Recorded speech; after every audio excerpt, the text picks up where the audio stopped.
हज के अंदर एक शर्त है, 2 रुकन हैं, 6 मोटे मोटे वाजिबात हैं, बाकी सुन्नतें हैं। शर्त ना पाई जाए तो मशरूत मफकूद होता है, यानी एहराम ना बांधा तो हज नहीं है, एहराम शर्त है। रुकन रह गया तो हज नहीं है। जिस तरह नमाज में क़याम फ़र्ज़ है, क़िरात फ़र्ज़ है, आपने क़िरात नहीं की, क़याम नहीं किया, आपकी नमाज नहीं हुई है। इसी तरीके से हज में आपने फ़र्ज़ अदा नहीं किया तो आपका हज नहीं है। नमाज में आपका वाजिब रह जाए तो आप करते हैं सजदा साहब, हज में आपका वाजिब रह जाए तो आप दम देते हैं। वो जो जुर्माना होता है ना, दम, यहाँ पे आपने सजदा साहब से वाजिब का इज़ाला किया, वहाँ आपका वाजिब रह गया तो आपने दम दिया, तो आपका वो जो वाजिब रह गया था उसका इज़ाला हो गया। इसके बाद अगला स्टेप होता है सुन्नत का। मैं ये तत्बीक इसलिए आपको समझा रहा हूँ कि आपके जहन में रहना चाहिए, क्योंकि बाज़ दफ़ा जब हज का आप दर्स वग़ैरह सुनते हैं ना, तो वो चीज़ों को इस अंदाज़ में बयान करते हैं कि बंदे के जहन में जो बेसिक चीज़ें हैं वो भी बंदा बिल्कुल वो हो जाता है कि यार इतनी चीज़ें हैं, इनको किस तरह मैनेज करूँगा, क्या होगा क्या नहीं होगा। हमेशा चीज़ों को खुलासे से आगे की तरफ ले करके जाएँ, खुलासा पहले जहन में बिठाएँ कि ये चीज़ है। अब सुन्नत है, सुन्नत का फ़लसफ़ा ये है कि ज़िंदा करने पर सवाब है, छोड़ देने पर गुनाह है, न करने पर सवाब में कमी है। मुअक्कदा को छोड़ेंगे तो गुनाह भी होगा, अगर मुअक्कदा को छोड़ेंगे तो सवाब में कमी है। एक मिसाल के तौर पे आप जब फ़र्ज़ पढ़ते हैं तो आखिरी 2 रकतें खाली छोड़ना, यानी वलद्दालीन आमीन और अल्लाह अकबर, सूरत ना मिलाना, ये क्या है? सुन्नत है। अपनी सूरत मिला दी, वलद्दालीन आमीन, कुल हुवल्लाहु अहद अल्लाहुस समद लम यलिद वलम यूलद वलम यकुल लहू कुफुवन अहद, सूरत आपने मिला दी, तीसरी में, चौथी में भी मिला दी। अब ये खिलाफ वर्जी किस चीज़ की हुई है? ये खिलाफ वर्जी हुई है सुन्नत की। जब खिलाफ वर्जी हुई है सुन्नत की तो आपके ऊपर सजदा साहब लाजिम नहीं है, सवाब में कमी आ गई है। क्यों? कि आपने उस पैटर्न को फॉलो नहीं किया, आपने उस तरीके को फॉलो नहीं किया कि जो नबी पाक अलैहिस्सलातु वस्सलाम ने बताया था। अगर आप उस तरीके से हटे तो सवाब में, आपके सवाब में कमी आई है। रूटीन बना लिया है, गुनाह के ज़ुमरे में जाएगा, रूटीन बना लिया है, गुनाह के ज़ुमरे में जाएगा। By the way by chance हो गया है, सवाब में कमी है। हज का भी यही फ़लसफ़ा है, सुन्नत को छोड़ेंगे सवाब में कमी है, दम वगैरह आपके ऊपर लाजिम नहीं होगा। और ऐसा भी नहीं है कि आपके ऊपर फतवा लगा दी जाए कि आपका खुदा न खास्ता हज नहीं हुआ, ऐसा भी नहीं है। ये दीन इस्लाम का हुस्न है कि उसने आपके लिए आसानियाँ पैदा की हैं। अब इहराम एक कैफियत का नाम है, और वो कैफियत क्या है? 2 चादरें जब आप लपेट करके अल्लाह की राह में निकलते हैं तो यही है कि आपके पास कुछ भी नहीं है, ज़्यादा राह है, थोड़ा बहुत खाने पीने के लिए है। तो बस ये आखरत वाला फ़लसफ़ा ही है कि अभी आप उठे हैं कब्र से और कफन आपके बदन पे है और आप हिसाब किताब के लिए हशर की तरफ जा रहे हैं।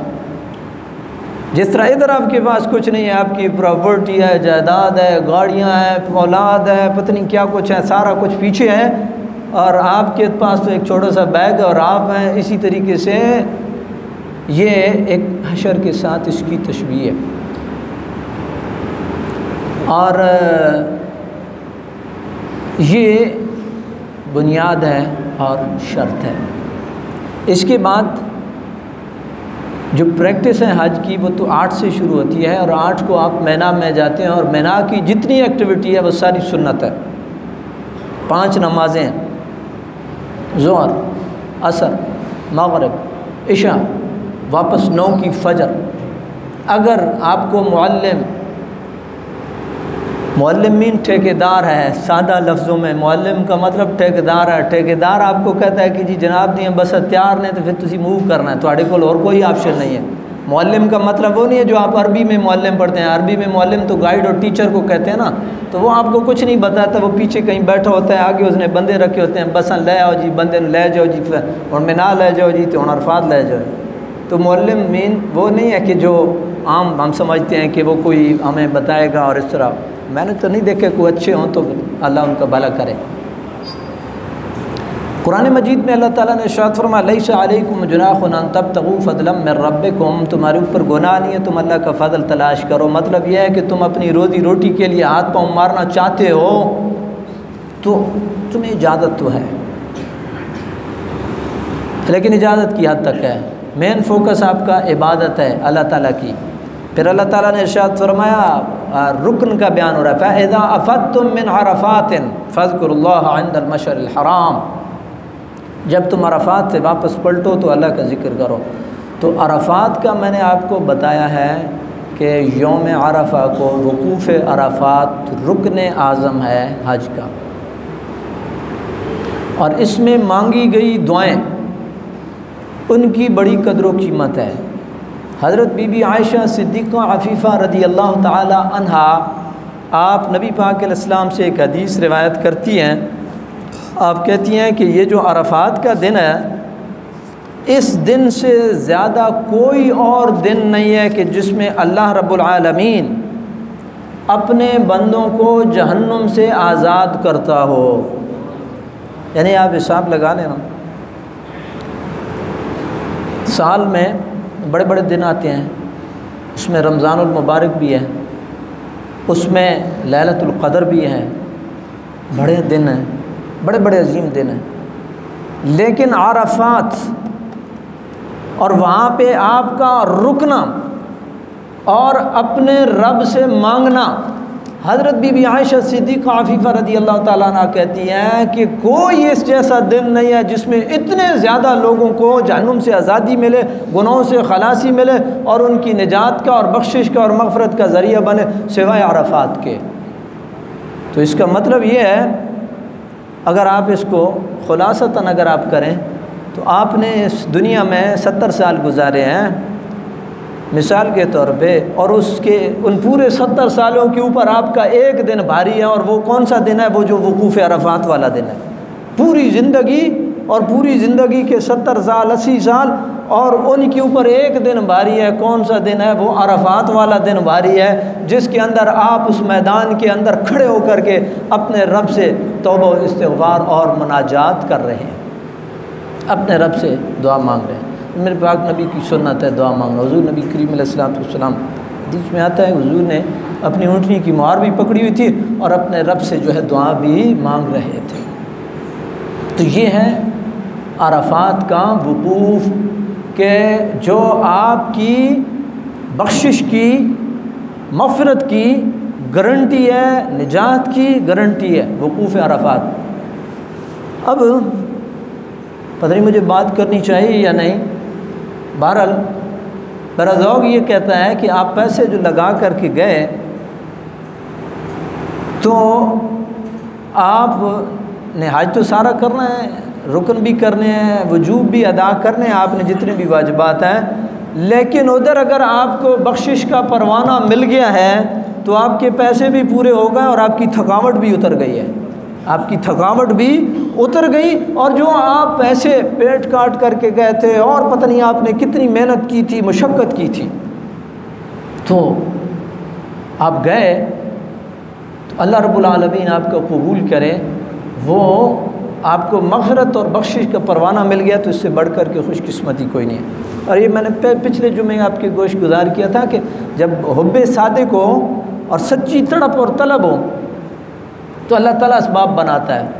हमारा एक अज़ीज़, हमारा एक मल्लेदार है, तो वो उसके पास सेविंग शायद इतनी नहीं थी, तो उसने अपनी मिसेज की ज्वेलरी, उसने कहा कोई बात नहीं है जाने दो, लेकिन हज में मैंने जाना है, घरवाली को भी लेकर के जाना है।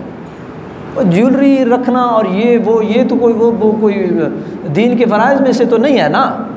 लेकिन अगर आपके दिल के अंदर ये तड़प है कि मैंने रब का घर देखना है, तो ये सारी चीज़ें सानवी हैसियत रखती हैं। आपने वकूफ़ अरफात कर लिया, आपको बख्शिश और मग़फ़िरत का परवाना मिल गया, तो इससे बढ़ कर के आपकी कोई सादत नहीं है। एक और हदीस में आता है वकूफ़ अरफात के हवाले से ही कि नबी पाक अलैहिस्सलाम, ये हदीस हज़रत अब्दुल्ला बिन उमर, हज़रत उमर के बेटे, उनसे रिवायत है। हज़रत अब्दुल्ला बिन उमर कहते हैं कि अल्लाह रब्बुल आलमीन अपने फ़रिश्तों को यौम अरफा को, यानी 9 ज़िलहज्जा को अरफात में भेजता है और कहता है जाकर के मेरे बंदों को देखो, ये गुबार से, गर्द व गुबार से अटे हुए हैं और ये मुझसे अपनी बख्शिश और मग़फ़िरत मांग रहे हैं।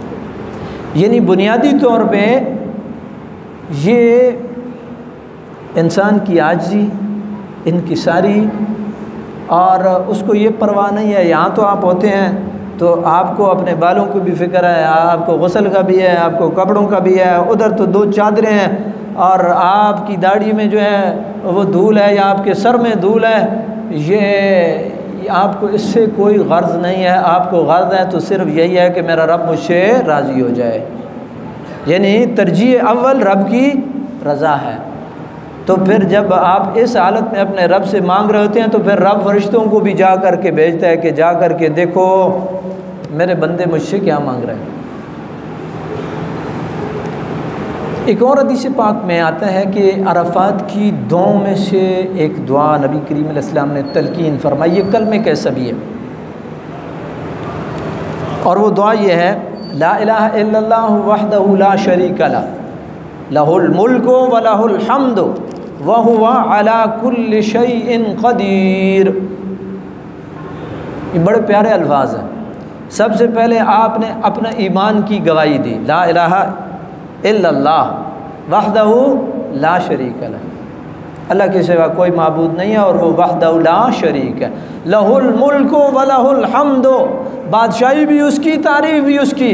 मैं क्या, मेरी हस्ती क्या, मैं तो एक ग़ुलाम हूँ, मैं तो एक गुनहगार हूँ। बादशाह तो वो है और बादशाह और ग़ुलाम का कोई ज़ोर नहीं होता है। लहुल मुल्कु व लहुल हम्दु, तारीफ़ भी उसकी है, बादशाही भी उसकी है।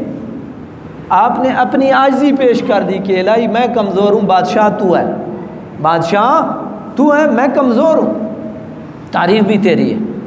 वह अला कुल्लि शैइन क़दीर में आपने बड़े पोलाइटली अंदाज में अपना मन खोल दिया है अपने रब के हुज़ूर कि वो हर चीज़ पर कादिर है। जब वो हर चीज़ पर कादिर है तो मेरे गुनाहों को बख्शने पे भी कादिर है, मुझे जन्नत देने पे भी कादिर है, मेरी पर्दा पोशी के ऊपर भी कादिर है और वो रहम करने के ऊपर भी कादिर है। मतलब यह है कि आपने अपना मन खोल दिया है कि इलाहुल आलमीन तू जब हर चीज़ पे कादिर है तो मेरे गुनाहों को बख्शने पे भी कादिर है, मुझे मुआफ़ कर दे।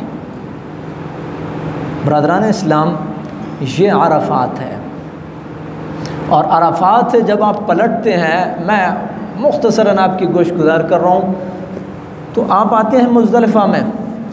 मुज़दलिफ़ा का क़याम वजूब की हैसियत रखता है, वाजिब है क़याम मुज़दलिफ़ा। और मुज़दलिफ़ा में ज़िक्र अज़कार, ये ज़िक्र अज़कार सुन्नत और स्टे मुज़दलिफ़ा में जो 9 और 10 की दरमियानी शब है, ये वजूब के ज़ुमरे में। तो कुरान में जो एक प्रोटोकॉल था दौर जाहिलियत का, उसको भी तोड़ा गया है ताकि लोगों को बराबरी की बुनियाद पर ला करके इस रुकन के अंदर उनको बराबर किया जाए। और वो प्रोटोकॉल ये था, अभी भी हमारे मुआशरे में एक रस्म है, रवाज है, राइज है। वो प्रोटोकॉल ये था कि लोग अरफात में जो बड़े बड़े थे वो नहीं जाते थे कि जी उधर तो रश ज़्यादा है और धक्कम पीला है, लिहाजा हम मुज़दलिफ़ा में ही स्टे करते हैं। तो अल्लाह ताला को तो ये पसंद नहीं है, धक्कम पील और मुशक्क़त इसी का नाम हज है। तो अल्लाह ताला ने उन रुअसा को ये हुक्म दिया कि तुम भी वहीं से पलटो, सुम्मा अफ़ीदू मिन हैसु अफ़ादन नास, तुम भी वहीं से पलटो जहाँ से लोग पलट रहे हैं। तुमको अलग मखलूक तो नहीं हो, तुम उसके बंदे हो, ये सारे उसके बंदे हैं, अमीर हैं या गरीब हैं, आज एक लिबास में है और उसका तराना भी एक है, तलबिया भी एक है, लब्बैक अल्लाहुम्मा लब्बैक लब्बैक ला शरीक लक लब्बैक। तराना भी एक, कलमा भी एक, और फिर जो है ये तफावत और ये फ़र्क किस बात का है, तुम्हें भी पाबंद बनाया जाता है कि आप पहले अरफात में जाओ, अरफात से मुज़दलिफ़ा में पलटो। और फिर अल्लाह ताला ने इरशाद फरमाया कि तुम अल्लाह का ज़िक्र करो कि उसने तुम्हारे ऊपर मेहरबानी किया, तुम्हें राह हिदायत दी है, तुम इससे पहले गुमराह थे, उसने तुम्हारी रहनुमाई की है। और फिर रब ने इरशाद फरमाया अरफा मुज़दलिफ़ा की बात हो रही है, वस्तग़फिरुल्लाह, अल्लाह से मग़फ़िरत मांगो, अल्लाह से बख्शिश मांगो, अल्लाह से गुनाहों की मुआफ़ी मांगो। और साथ में इन्नल्लाह गफ़ूरुर रहीम से आपको एक लाइट और रोशनी दी गई है कि आप यूँ समझें कि आप अंधेरे के अंदर, घटाटोप अंधेरे के अंदर हैं और आपको कुछ समझ नहीं आ रहा है कि एग्ज़िट कहाँ से है और निकलना कहाँ से है। वहाँ से रब की गफ़ारी और रब की रहमत जो है उसकी रोशनी की एक किरण पड़ी है, जहाँ से आप उस रोशनी की मदद से आप निकल गए। कहाँ से निकल गए हैं? गुनाहों की वादी से निकल गए हैं और आप जो है वो ईमान के नूर की तरफ आप निकल गए। इन्नल्लाह गफ़ूरुर रहीम वस्तग़फिरुल्लाह, अल्लाह से मग़फ़िरत मांगो। इन्नल्लाह गफ़ूरुर रहीम, वो रब बड़ा गफ़ूरुर रहीम है, बख्शने वाला है और मेहरबान है। ये वो रोशनी है कि जब हर तरफ अंधेरा है तो एक छोटी सी टिमटिमाट लाइट चली जाए और ज़ीरो का बल्ब भी जले तो आपको दरवाजे का अंदाज़ा हो जाता है कि ये दरवाज़ा और यहाँ से मैंने एग्ज़िट लेना और यहाँ से मैंने निकलना। इन्नल्लाह गफ़ूरुर रहीम वो रोशनी है कि अल्लाह बख्शनार है और मेहरबान है, और उसकी गफ़ारी पे भरोसा करते हुए और रहमत पे भरोसा करते हुए गुनाहों से निकलो और रोशनी की तरफ, ईमान की रोशनी की तरफ निकलो। इसके बाद ये भी ध्यान में रखें कि थोड़ा बहुत आराम करना सुन्नत फितरत की अकास है। सुन्नत फितरत की अकास है। फितरत के अंदर, नेचर के अंदर ये इंसान के रखा है कि ज़ाहिरी बात है कि आप मक्का से चले मिना, मिना से चले अरफात, अरफात से चले मुज़दलिफ़ा, मुज़दलिफ़ा से फिर आप चलेंगे मिना में आएंगे, तो ये इतनी मुशक्क़त है तो आप यकीनन थक गए होंगे। मेरे प्यारे नबी ने मुज़दलिफ़ा की रात को थोड़ा आराम करके सुन्नत बना दिया है ताकि जो इस सुन्नत के ऊपर जो है वो अमल करे तो उसको सुन्नत के हया का भी सवाब हो और उसकी जो ज़रूरत है, तभी ज़रूरत है, वो भी पूरी हो जाए। ये हुज़ूर ने सुन्नत बनाया। इसी के अंदर एक और सुन्नत है। एक ख़ातून, मैंने नाम पढ़ा था मेरे ज़हन से निकल गया, सहाबी हैं, उन्होंने हुजूर से इजाज़त मांगी थी रात को निकलने की। वो चूँकि ज़रा भारी भरकम थी तो उन्होंने हुजूर से कबल अज़ वक्त थोड़ा सा इजाज़त मांगी कि मैं मुज़दलिफ़ा से मिना जाना चाहती हूँ, तो नबी करीम अलैहि सल्लम ने इजाज़त दे दी। इसका मतलब यह है कि बीमार आदमी या कोई इस तरह का आदमी अगर वो थोड़ा रात को मुज़दलिफ़ा में क़याम कर लेता है तो उसका वजूब अदा हो गया। अगर वो निकलना चाहता है तो वो निकल सकता है। फिर आगे आते हैं आप, हुजूर ने मुज़दलिफ़ा में फ़जर पढ़ी और फिर हुजूर ने फ़जर पढ़ने के बाद दुआ मांगी। तो नबी करीम अलैहिस्सलातु वस्सलाम की ये सुन्नत है। नमाज तो फ़र्ज़ है ना, तो फ़र्ज़ों के बाद आओ जारी करना, ये क्या है? ये सुन्नत मुस्तफ़ा सल्लल्लाहु अलैहि वसल्लम है। वहाँ से मुज़दलिफ़ा से फिर आप 10 को पलटते हैं, मिना में आते हैं और आप रमी जमरात करते हैं। रमी जमरात के हवाले से नबी करीम अलैहिस्सलातु वस्सलाम की 2 हदीसें मैं आपकी गोश गुज़ार कर रहा हूँ। हुज़ूर नबी पाक अलैहिस्सलाम ने इरशाद फरमाया कि वो बंदा जो शैतान को कंकर ही मारता है, या आप 10 को आपने अक़बा को करनी होती है, बड़े को अक़बा, ऊला, वुस्ता, अक़बा, तो आपने आखिरी वाले को करनी होती है। हुज़ूर नबी पाक अलैहिस्सलातु वस्सलाम ने इरशाद फरमाया कि वो आदमी जिसने शैतान को एक कंकर मारा, बिस्मिल्लाह अल्लाहु अकबर, तो अल्लाह ताला उसका कबीरा गुनाह मिटा देगा। अल्लाह ताला उसका कबीरा गुनाह मिटा देगा। ये कितनी बड़ी इबादत है। आपने आज 7 मारनी है, फिर कल आपने तीनों को 7-7 मारनी है, फिर परसों भी आपने 11 को भी मारनी है और 12 को भी मारनी है। और हर कंकर के बदले में आपको सिला क्या मिल रहा है? आपको सिला ये मिल रहा है कि आपका एक बड़ा गुनाह उससे धुल रहा है, मिट रहा है। ये कफ़ारा है उसका, आपके बड़े गुनाह का। अब अगर आपकी ये अजीम इबादत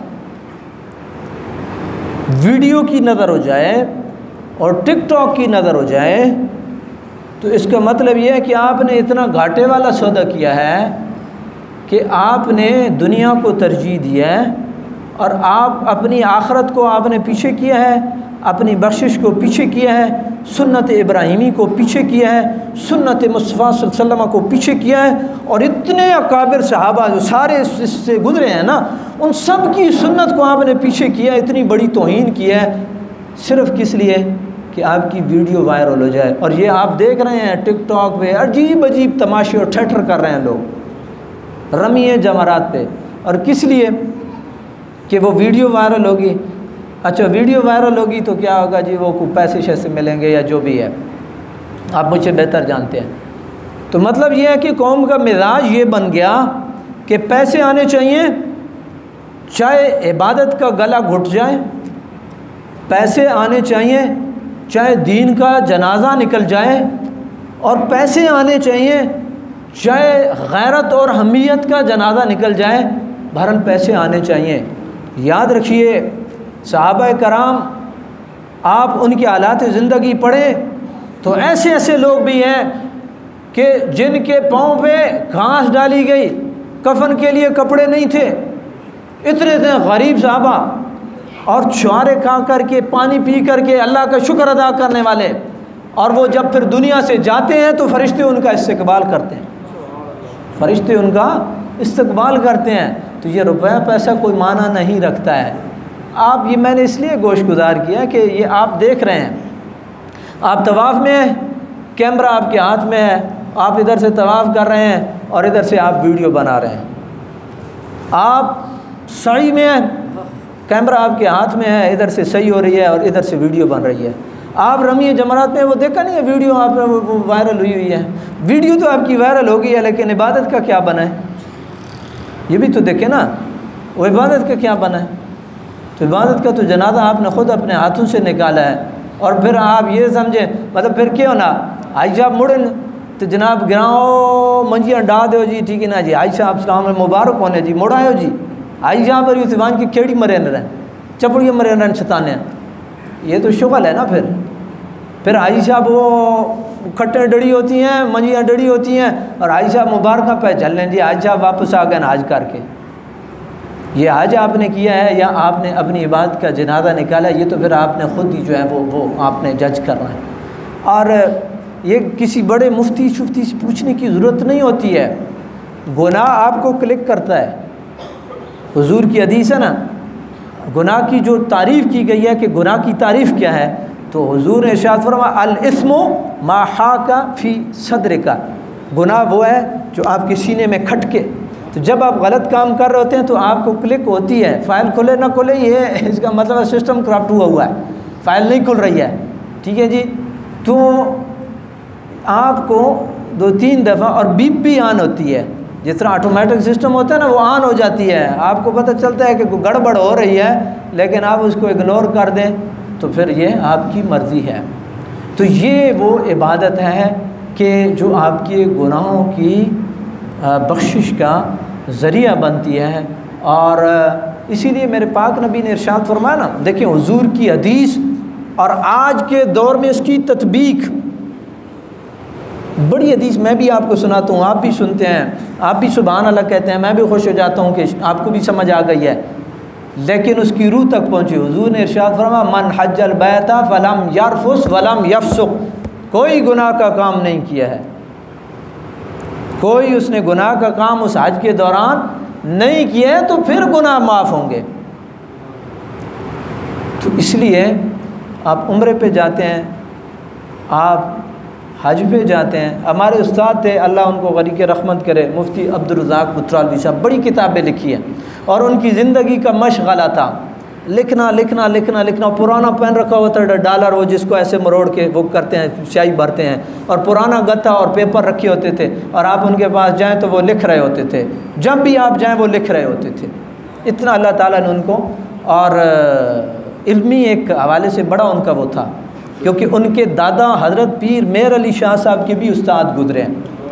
इतना उनका, यानी अल्लाह ताला ने उनको इल्मी हवाले से, उनसे मैंने पूछा, मैंने कहा जी वो तस्वीरों का क्या हुक्म है, आज पे जा रहे हैं, कुछ यादें होती हैं। थोड़ा उस्ताद थे तो मैंने ऐसी इधर बात कर दी। मैंने कहा जी यादें होती हैं, तो आपने बड़ा अजीम एक जुमला कहा। आपने कहा मौलाना यादें दिल के अंदर होती हैं और ज़हन और ज़मीर के अंदर होती हैं। यानी उनके कहने का मकसद ये था कि ये इबादत जो है ये तस्वीरों की नज़र नहीं होनी चाहिए। वो यादें जो आपके ज़हन के ऊपर नक्श छोड़ गई, जो दिल के ऊपर नक्श छोड़ गई यादें, वही यादें हैं। तो अल्लाह रब्बुल आलमीन की बारगाह में ये दुआएं, अल्लाह ताला की ज़ात हमें इबादत की जो रूह है उसको हासिल करने की तौफीक नसीब फरमाए। आमीन या रब्बल आलमीन।